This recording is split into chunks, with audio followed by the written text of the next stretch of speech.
Hey nerds, what's up?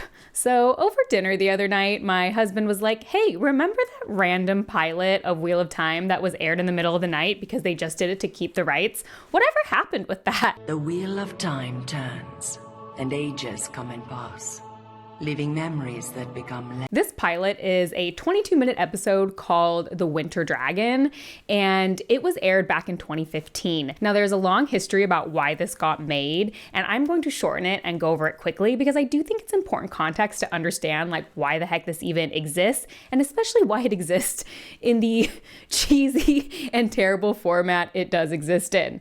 So I'm going to go over that. If you really don't care, you can skip to the main event using the chapters below, but I highly recommend it because it is an entertaining story. Okay, so tracking down the actual timeline of why this got made was actually more difficult than I expected. Like always, there are just so many details. So I'll say that my sources mostly include old Reddit posts, the official fandom wiki, Dragon Mount, especially writings from Adam Whitehead, who was super helpful in this, and blog entries made by Robert Jordan himself. I have tried to be as accurate as possible while condensing some of the information, but you can check out some of those sources if you want to know like the nitty-gritty. So if you've ever followed TV and movies, you know that rights to books is such a messy thing. And I feel like particularly because of the internet, and at least at panels I've attended, that's being talked about more and more. Like I think of the ways Brandon Sanderson, Joe Abercrombie, and Fonda Lee have talked about the rights to their books getting bought and nothing happening to it. Like multiple people have said, until you see it on the screen, there is no amount of spot it could be in that guarantees it, right? Hollywood is very fickle. And that is really the story about Wheel of Time. Now, NBC apparently originally in the late 90s kind of optioned it for a little bit, but then it fell through. So our story really starts with a company called Red Eagle Entertainment. Red Eagle Entertainment, or I'm probably going to just refer to it as REE, has gone through many name changes and many organizational changes. So they are often gone by other names like Forsaken Films, Malnetherin LLC, and IWOT, so I Wheel of Time. I'm just going to refer to them as Red Eagle Entertainment for this video just to make things simpler so you know that I'm talking about a single entity. Judging by all of their names, you can probably tell that REE was created to adapt the Wheel of Time.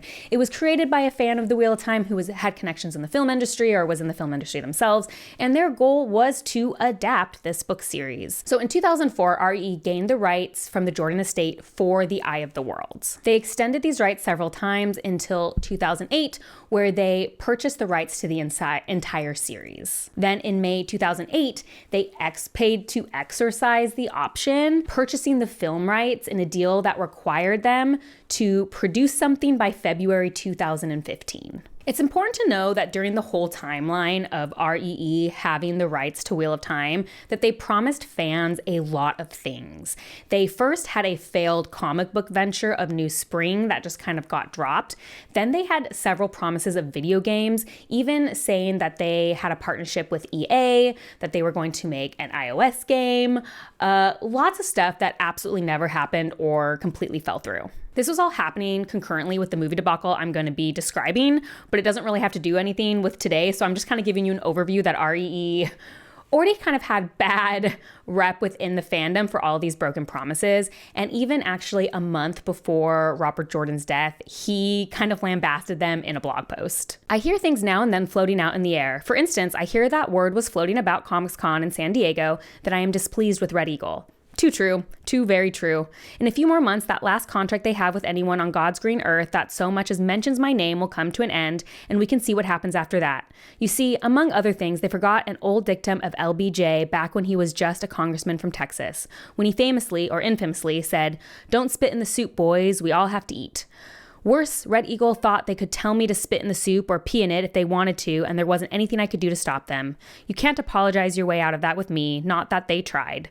There isn't enough money in the world to buy your way out of that with me.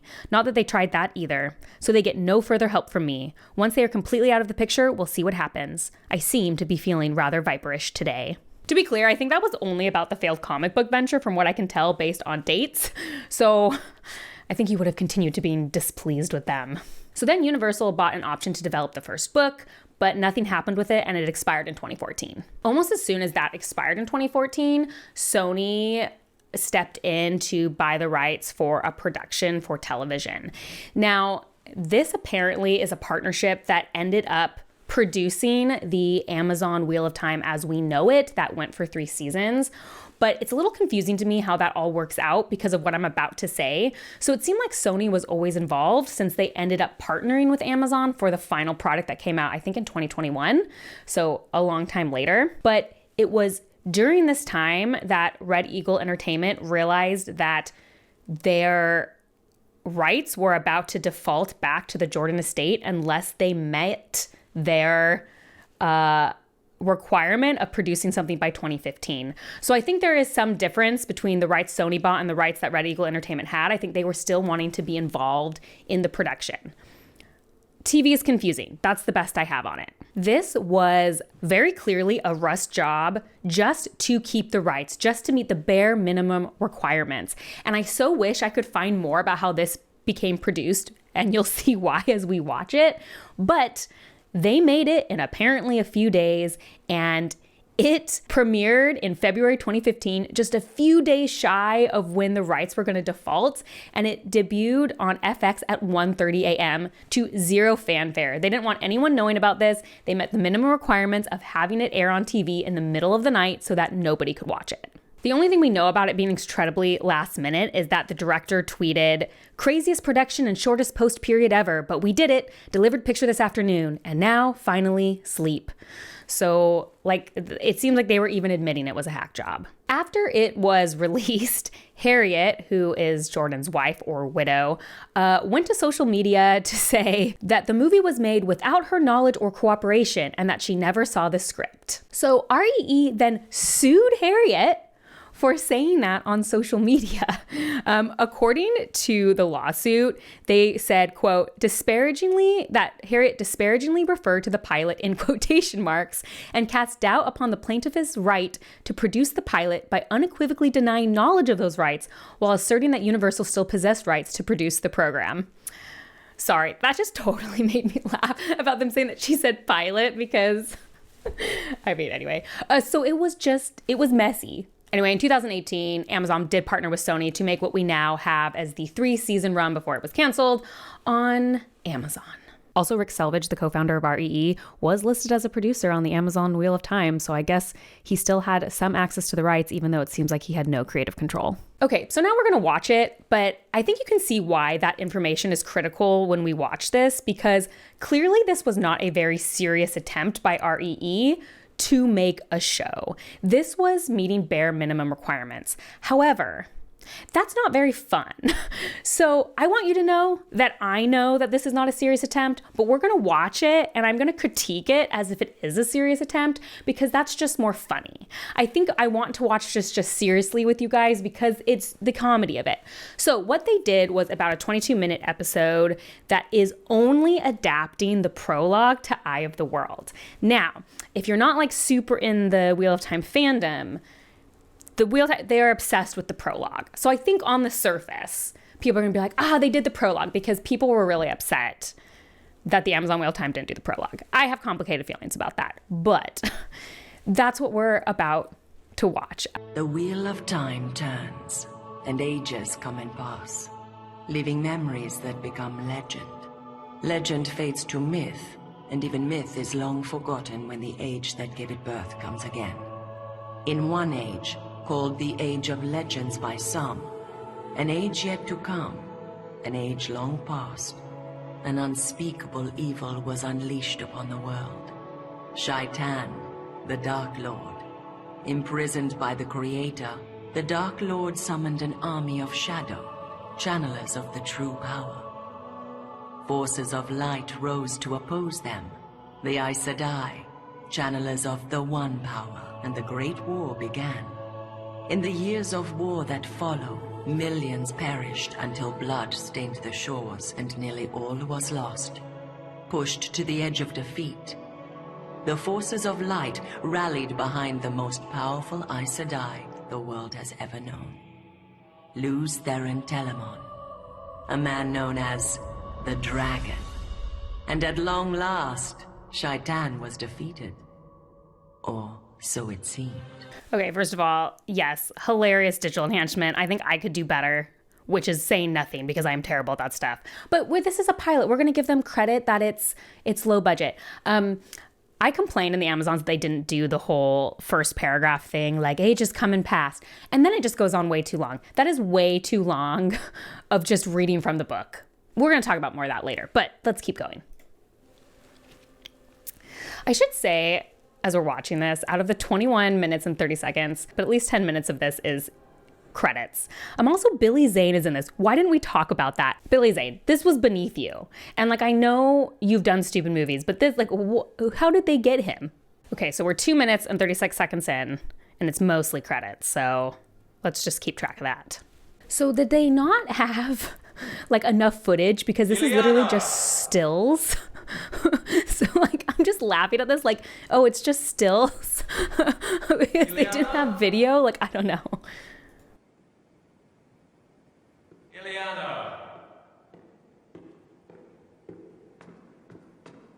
Ileana, where are you, my love? Oh. You can't catch me. Can't hide forever. Come find me, silly. Shayla, you're playing too.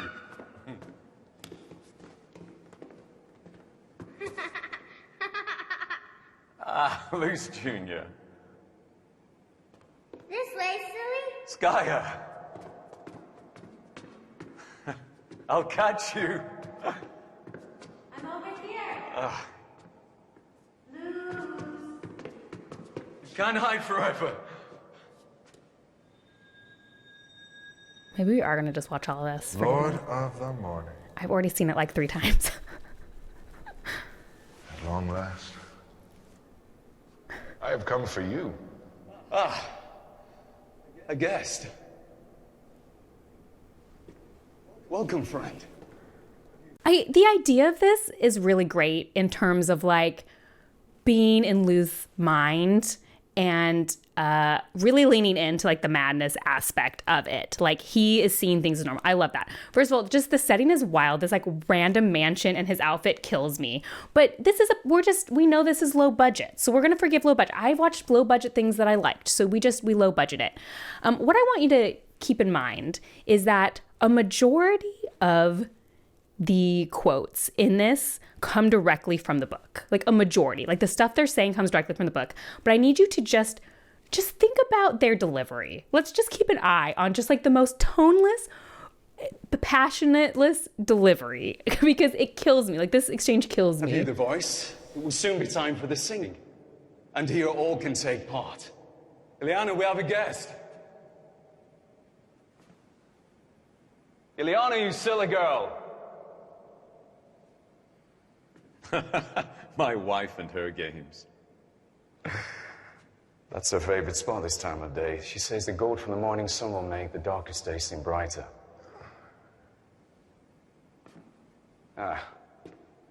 Forgive the mess. My children still haven't learned to put their toys away. Satan take you. Has the taint got you so deep in its grip? That name.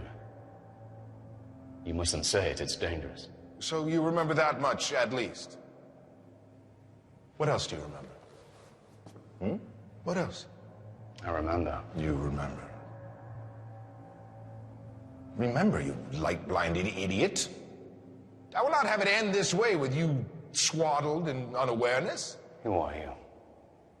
Once I was known as Elin Morin Tedranai. The way he says that kills me. I don't know why. I was once known. Dragon. They gave me my name to revile me. But I'll make them kneel and worship it. Ileana! Ileana! I feel like I could have written the script because like 90% of it is just him yelling, Ileana! If you took a drink every time he said Ileana, you'd just be dead by the end of 20 minutes. Ileana! Ileana! Ileana! Ileana! Ileana! Ileana! You... Ileana! Ileana! Ileana! Ileana! Ileana! Ileana! Ileana! Ileana! Ileana! Ileana. I trust after this day they will call you something else. Ileana! Ileana!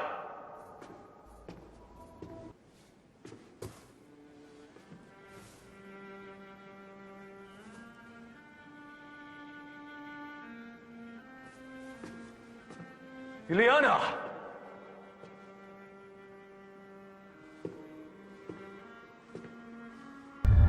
Like, literally, he's just wandering an empty house for at least 8 minutes of this.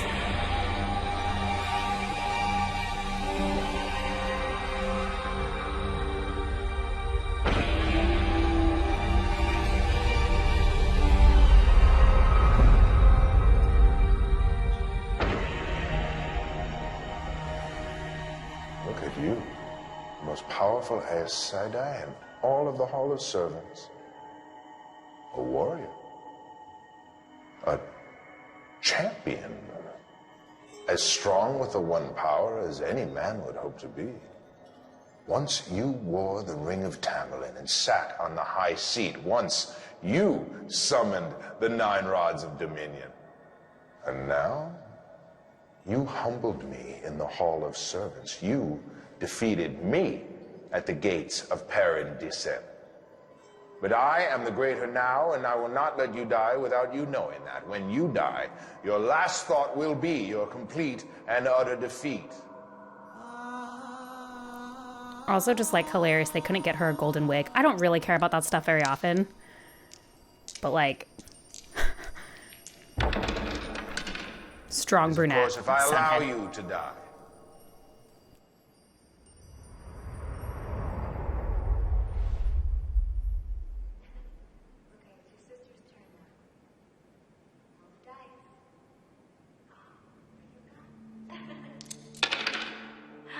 My turn.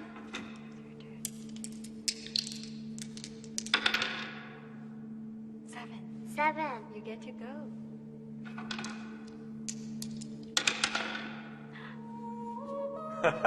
The singing has begun. Children, the singing. Come, friend. We must hurry if we're going to take part. Hurry, the singing has begun. Go, hurry, let's go.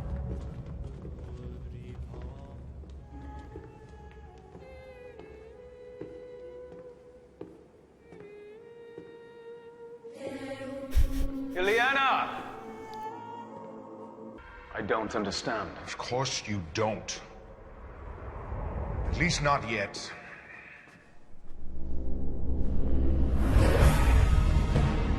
Be healed. Be healed, Lucifer. The energy of Billy Zane in this is just so hilarious to me. I Be can't healed. describe why it's just like be healed. Like, it just does not match the vibes. And remember.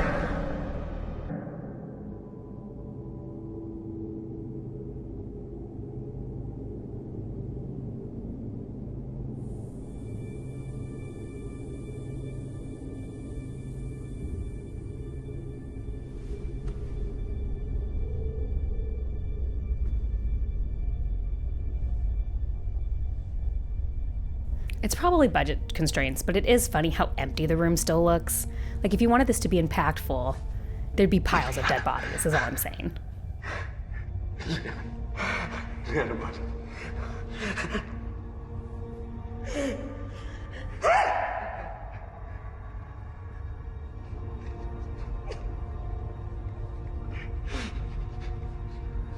Light!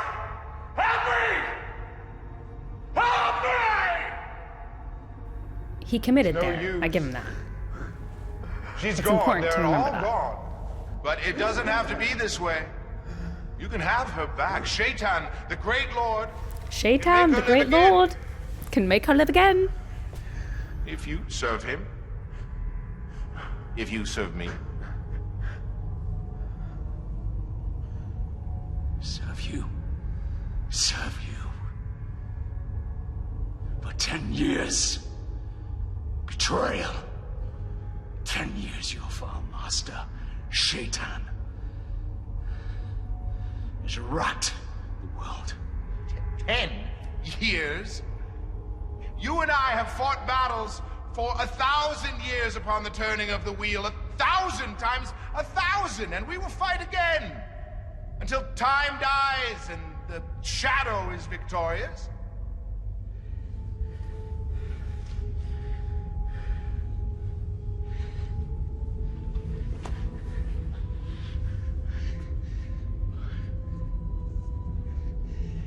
For what you have done, there can be no forgiveness. None. For Ileana's death, I will destroy you. Beyond anything your master can repair.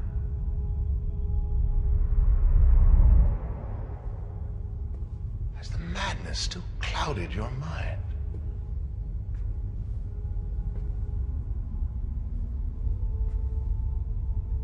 Remember, you fool.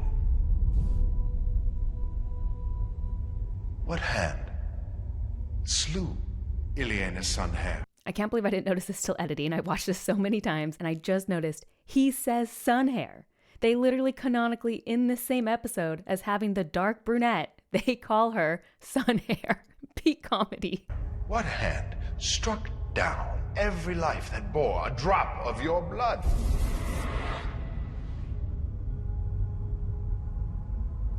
Everyone you loved. Everyone who loved you. Not mine. Not mine. Kinslayer. Kinslayer. Sorry, just that part wasn't the funny part. It was the beat. While you look at these amazing graphics, it's just so passionless after. Like, that's when he should be wailing. That's like when he should be going just crazy out of his mind, and it's just like, boom, and his face is straight. No. It can't be. No, it can't be. I would never so much as raise a hand. I have only ever drawn upon the one power to rid this world from darkness, not to engulf it in the same madness. Then how?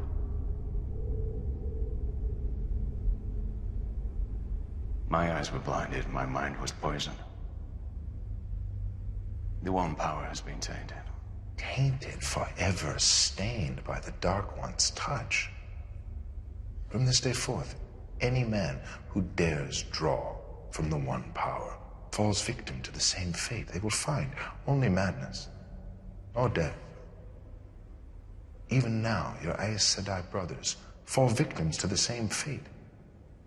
Even now, the 100 companions are tearing this world apart, and 100 more will join them each day.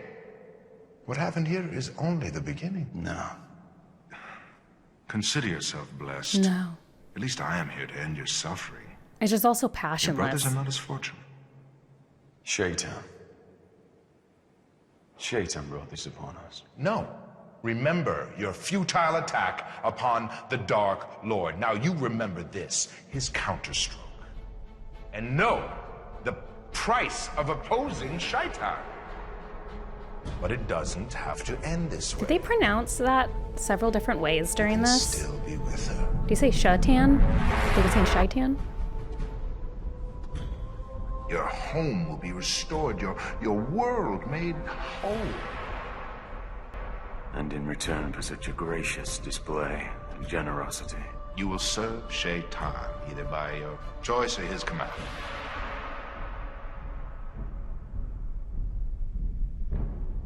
Light, forgive me. Light, forgive me. Light, forgive Light, me. forgive me. Light, forgive me. Light, forgive me. This is a very big moment. Ileana, But Light, forgive me. forgive me. You cannot escape so easily, Dragon. There's nowhere you can run where I cannot find you. It's so funny only because this is so directly lifted from the book No more running. that the end when he's supposed to go out like in a ball of flames, they have it so little, like so Excuse me, demure. old friend. I have to join my family. He's just, excuse me, I have to join my family. He takes the sword, and I think the implication is he's going to kill himself. Right, as he goes to join his heavenly family, which, like, I actually don't, like, hate, but it's just funny, the juxtaposition of how, like, intense it's been, but they probably just didn't have the budget for the fireball. Dragon!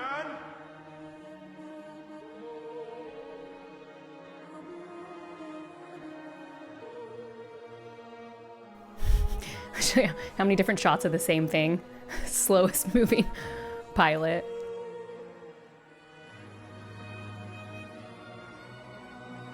Dragon!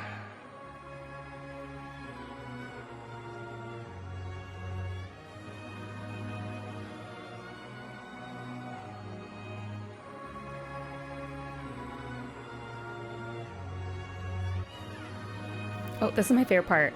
Okay, was he going up for a fist bump? What was that?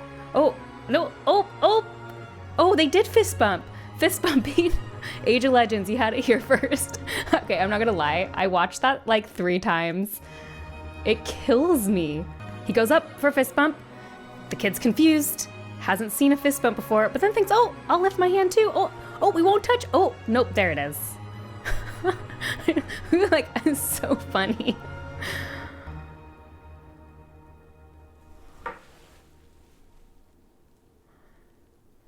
It's not over yet. Dragon! It will not We still need a be whole lot of done narration. until the end of time.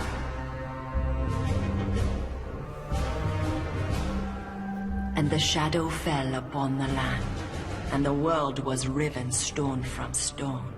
The oceans fled, and the mountains were swallowed up, and the nations were scattered to the 8 corners of the world. The moon was as blood, and the sun was as ashes. The seas boiled, and the living envied the dead. All was shattered, and all but memory lost, and one memory above all others. Of him who brought the shadow and the breaking of the world. And him they named Dragon. And it comes to pass in those days, as it had come before and would come again, that the dark lay heavy on the land and weighed down the hearts of men, and hope died. It just keeps going. And men cried out to the Creator, saying, O light of the heavens, light of the world, let the promised one be born of the mountain, according to the prophecies. It's like when you write an essay in school and you're like, oh, under the word count. Let the arm of the Lord Shoot, this isn't long enough to be a full pilot. Just keep reading from the book. Sword of justice defend us. Let the dragon ride again on the winds of time.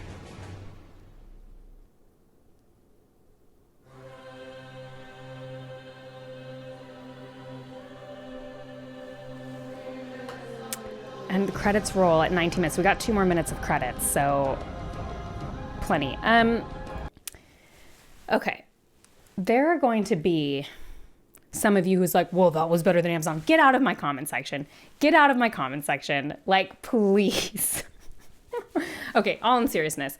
Let's pretend I'm gonna forgive them every budgetary restraint, which I think is very nice of me. So I'm not gonna make fun of the weird setting and the clothing and the hilarious special effects and the hilarious CGI of the wheel turning. We're gonna forgive all of that because they don't have a budget. And you know what? We're just gonna go on the theory of what they did. First of all, having an entire episode on the prologue of Eye of the World is literally insane. It's insane behavior.